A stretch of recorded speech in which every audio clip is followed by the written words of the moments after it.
Hello बच्चों, good morning. आज हमारा फिजिक्स का नेक्स्ट टॉपिक शुरू होता है।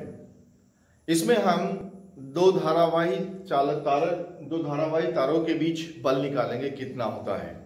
ठीक है। अगर हम किसी धारावाही चालक को चुंबकीय क्षेत्र में रखते हैं तो उस पर बल कार्य करता है, चुंबकीय बल कहते हैं। ये डेफिनेशन यूज करेंगे हम। दूसरा, अगर हम किसी चुंबकीय क्षेत्र में किसी धारावाही चालक को रखते हैं तो उस पर भी बल कार्य करता है। ये दोनों चीजें हमने पीछे पढ़ी हैं। अब देखिए, इसमें हमने दो तार लिए। एक ये समांतर तार है, दो सीधे समांतर तार लिए। ठीक है। एक तार ये है PQ, ये लिया हमने, और एक लिया RS।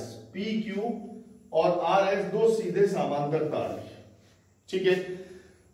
इसमें धारा I1 प्रवाहित है, इसमें धारा I2 प्रवाहित है, और दोनों के बीच की दूरी R है। ठीक है। जब इसमें हम पहले धारा प्रवाहित करते हैं तो धारा प्रवाहित करने पर, अब आपने पढ़ा, तो जब किसी तार में धारा प्रवाहित करते हैं तो तार के चारों ओर चुंबकीय क्षेत्र स्थापित हो जाता है। तो यहां इस तार में धारा I1 प्रवाहित हो रही है, तो इसके कारण इसके चारों ओर चुंबकीय क्षेत्र स्थापित होगा।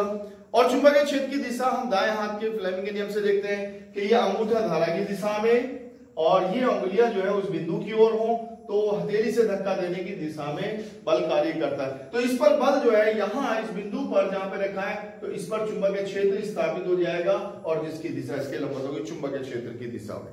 ठीक है। तो यह चुंबकीय क्षेत्र कार्य करेगा। अब चुंबकीय क्षेत्र जब कार्य करेगा तो यहां पर इसके कारण I1 के कारण यानी कि PQ, तार PQ में धारा I1 के कारण, चुंबकीय क्षेत्र B1 इज इक्वल टू, अब पढ़ा होगा, सीधे तार के कारण R दूरी पर चुंबकीय क्षेत्र mu naught I upon 2 pi R होता है। ठीक है। Mu naught I upon 2 pi R। तो B1 बराबर हो जाएगा mu naught I1 upon 2 pi upon R। ये किसके कारण चुंबकीय क्षेत्र हुआ?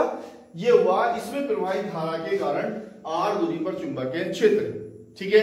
अब यहां ये, क्योंकि ये इसमें दूसरे तार में धारा प्रवाहित है। ठीक है। और जब हम किसी धारावाही चालक को चुंबकीय क्षेत्र में रखते हैं तो उस पर बल अनुभव होता है, तो इसके कारण इस पर बल लगेगा। ठीक है। तो इस चुंबकीय क्षेत्र के कारण RS पर बल, इस चुंबकीय क्षेत्र के कारण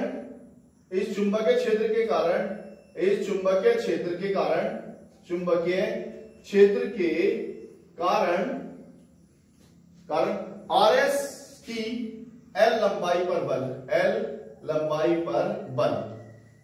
ठीक है। F इज इक्वल टू होगा, अब आप जानते हैं फॉर्मूला, I/L/B sin थीटा होता है।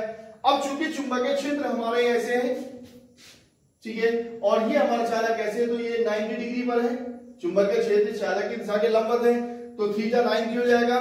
तो जाएगा F इक्वल टू I2, धारा उसमें I2 है, लंबाई अपने L ली उसकी, चुंबकीय क्षेत्र B1 इंटू साइन 90 बल हो जाएगा।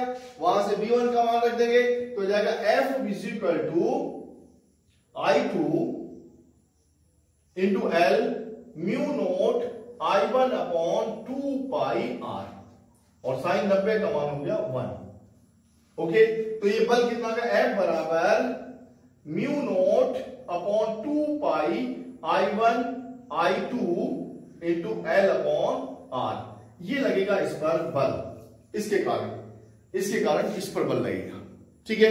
बल की दिशा किधर होगी? इस तार की होगी। ठीक है। अब हम इसके कारण देखें तो यहां फिर दोबारा से इसके कारण इस पर चुंबकीय क्षेत्र, यहां पर चुंबकीय क्षेत्र होगा, और इस पर चुंबकीय क्षेत्र कितना होगा? अगर हम इसका कारण निकालें, इसके कारण निकालें तो इसके कारण जाएगा B2 बराबर mu naught I2 upon 2 pi R, और इसकी L लंबाई पर बल निकाले तो इसके L लंबाई पर बल फिर इधर को होगा, और वो जाएगा, वो भी रहेगा mu naught 2 pi I1 I2 into L upon R। तो इसका मतलब हुआ ये चालक भी इस पर बल लगा रहा है इधर को, और ये चालक भी इस पर बल लगा रहा है। दोनों की दिशाएं जो है एक दूसरे को, यानी कि दोनों एक दूसरे को आकर्षित करेंगे। दोनों की दिशा, अगर हम दिशा बदल दे, किसी की दिशा बदल दे, जब दिशा बदल देंगे चुंबकीय क्षेत्र बदल जाएगा, तो बल की दिशा हमारी इस पर इधर हो जाएगी, और इस पर देखेंगे बल की दिशा इधर हो जाएगी, तो दोनों बल जो है प्रतिकर्षित हो जाएंगे। यानी कि अगर धारा की दिशा दोनों में एक है तो दोनों एक दूसरे को आकर्षित करेंगे, और धारा की दिशा विपरीत करते हैं तो दोनों एक दूसरे को प्रतिकर्षित करते हैं।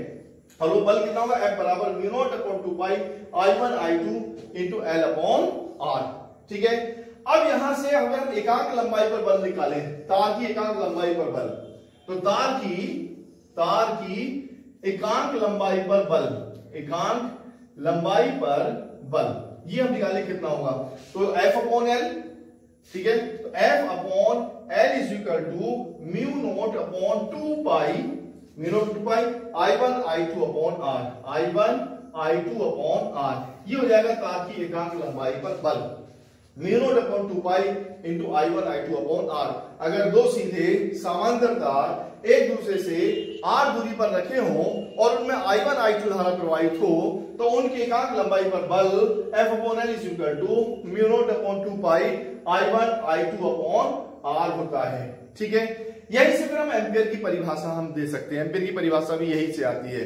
क्या एम्पियर की परिभाषा, अगर हम यहां 1 एम्पियर की धारा प्रवाहित करें, इसमें भी 1 एम्पियर की धारा प्रवाहित करें, तो I1 बराबर 1 एम्पियर, I2 बराबर 1 एम्पियर हो जाएगा, और R बराबर 1 मीटर की दूरी रखें। यानी कि यहां पर हम I1 को भी 1 ले,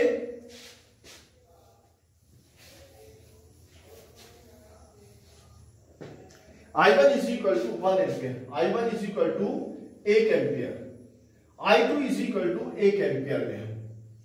ठीक है, R बराबर इनके बीच की दूरी ले 1 मीटर, बीच की दूरी कितनी ली हमने, 1 मीटर ली। ठीक है, म्यू नॉट अपॉन 2 पाई, इसका मान होता है म्यू नॉट अपॉन 2 पाई हो जाएगा 2 गुणा 10 की पावर माइनस 7। ठीक है, तो अब यहां अगर रख दे तो F अपॉन L हमारा हो जाएगा 2 गुणा 10 की power minus 7 into 1 into 1 upon 1। ठीक है, तो जाएगा 2 गुणा 10 की पावर माइनस 7। कब है ये बल, एकांक लंबाई पर बल हमारा 2 गुणा 10 की पावर 7 न्यूटन। कब है, जब हमने 1 एम्पियर की धारा प्रवाहित की और इसमें एकांक मीटर दूरी पर रखा। तो यहां से हम एम्पियर की परिभाषा दे सकते हैं। क्या एम्पियर की परिभाषा, कि एम्पियर ये 2 सीधे समांतर तार जिनके बीच की दूरी 1 मीटर हो, अगर उनकी प्रति मीटर एकांक लंबाई पर बल, इनकी प्रति एकांक मीटर लंबाई पर बल 2 गुणा 10 की पावर माइनस 7 न्यूटन हो, प्रति एकांक लंबाई बल, तो इसमें प्रवाहित धारा का मान 1 एम्पियर होता है। ये हमारी एम्पियर की परिभाषा है।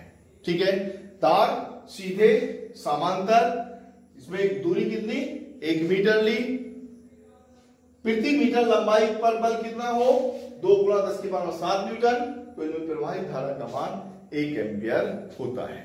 Okay, thank you very much.